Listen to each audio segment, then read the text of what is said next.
My piece is called 7-Eleven, and I love it very much, and I shouldn't be so proud of identifying so closely with the heroine in this, but I am. Okay. 7-Eleven. One of the times I was held hostage inside of a 7-Eleven, I found that my fear of dying wore off rather quickly and was replaced by my fear of getting hungry and then dying.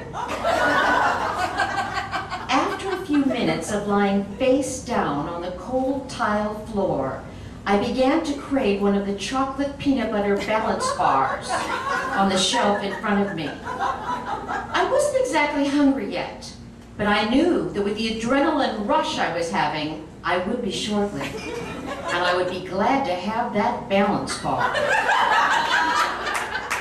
What if we were taken to a different location? Somewhere where there was no food. What if he tied us up? It would be hours before my next meal or my death. I needed that bar, maybe even two. I decided it was worth the risk of getting shot. I waited for the right moment to take action. The man with the gun was near the counter, yelling at an older man who was having difficulty lying face down on the floor. To our captor's dismay, shoving the old man with the machine gun did not make him more agile. I took advantage of this distraction and slowly inched my hand over the shelf. I did my best to ignore the glances shot at me from the other captives. I silently grabbed two of the bars and laid back down on the floor. As I was about to put them in my purse, I realized they were the chocolate chip cookie dough bars and not the chocolate peanut butter ones. Yuck. Momentarily forgetting my situation, I tossed the bars back and peered into the box. They were all chocolate chip cookie dough bars. I started to get angry. I removed the mislabeled box and reached for an unopened box on the back of the shelf. After making sure the box was filled with the right bars, I slipped it into my bag and lay back down. Victory! Our kidnapper was busy loading up baskets full of disposable cameras and batteries. As I laid on the ground, proud of myself for thinking ahead, another thought entered my mind. Just balance bars? This could be my last meal. And all I had was a box of balance bars?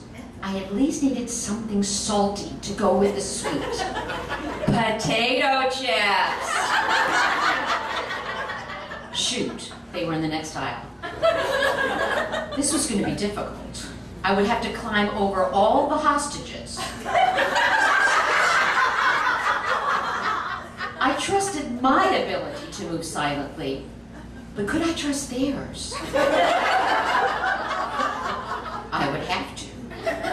I slid my way over to the other hostages. I placed my hand on one of the arms of the man next to me, and he remained silent. I was off to a good start.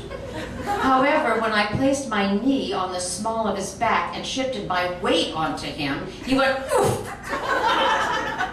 And even though I shushed him, he continued to groan. I glanced up and saw the kidnapper was looking right at me. "What are you doing?" he roared. "I have locked all the doors. You can't escape." He's Russian, like Tim's guy. I know. I just wanted some potato chips. He reached over and grabbed a bag of Cool Ranch Doritos and threw them at me. "There, now lie down and shut up." Those were not my favorite chips. So I said, "These are not my favorite chips." I thought about handing them back to him, but decided not to make a big fuss. I put them in my purse and lay back down. "Aren't you going to eat them?" he asked. No, they're for later." If there is a later. I said, smiling. He didn't smile back. All right, nobody move. Don't move, nobody.